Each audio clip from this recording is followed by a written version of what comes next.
C'est la première année où on fait les ateliers culinaires parce qu'on a lancé la route du cassoulet au mois de mai dernier et on a contacté donc les chefs de la route du cassoulet pour venir travailler le haricot autrement. C'est-à-dire qu'on voulait un peu sortir de l'image du haricot lié au cassoulet et on voulait qu'ils soient inventifs et qu'ils inventent donc des nouvelles recettes à base de haricots de Castelnaudary, ce qui a été fait puisque ce matin on a eu donc Gérald Garcia qui nous a fait un pelouté de haricots de Castelnaudary à l'huile de truffe, une salade de haricots et donc cet après-midi on a un dos de cabillaud poêlé au foie gras aux haricots de Castelnaudary.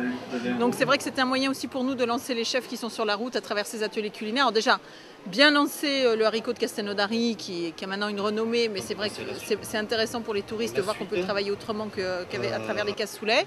Et puis effectivement être au cœur de la fête, sous la tente et pouvoir accueillir les gens de passage qui regardent, etc. C'est aussi pour nous un moyen fort de véhiculer donc, la route du cassoulet, parce que les gens qui assistent aux ateliers culinaires, on leur offre donc la brochure de la route, on leur offre un tablier estampillé Haut de Pays Cathare et tout. Donc c'est vrai qu'il y a aussi derrière des retombées. Puis on a eu ce matin des gens qui sont venus au stage de Gérald Garcia et qui reviennent avec grand plaisir cet après-midi. Voilà. Les gens viennent de loin ou c'est essentiellement des gens de la région? Non, on a un peu de tout. Ce matin, on avait des Niçois, on avait des gens qui venaient de Nîmes, on avait des Espagnols, puis des gens du coin, des Toulousains, etc. Donc c'est très varié.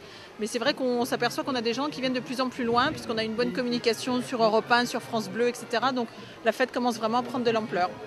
Et le colloque sur le tourisme, alors c'était comment? Alors le colloque, c'était aussi prétexte à travailler sur le thème de la route du cassoulet, puisqu'on l'a lancé. Et puis c'est vrai qu'on a abouti à 2 ans de travail. Et c'est vrai que pendant ces 2 années, on s'est posé pas mal de questions avec les différents socioprofessionnels qui sont avec nous sur la route, puisqu'on a des restaurateurs, des conserveurs, des potiers, les AOC, donc les caves des vins Malpère et Cabardès.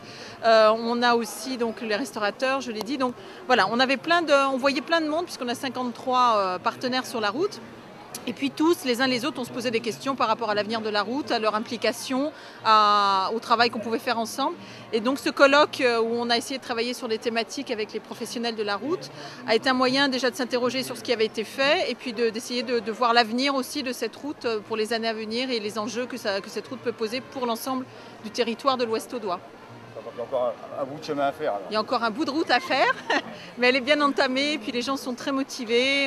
On a senti, hier il y avait des gens qui venaient du Gard notamment, qui sont venus au colloque et des journalistes parisiens, etc., qui nous ont dit qu'ils avaient senti vraiment une émulsion et une envie d'avancer, une dynamique sur cette route et sur les partenaires. Donc on est assez confiants pour l'avenir de la route.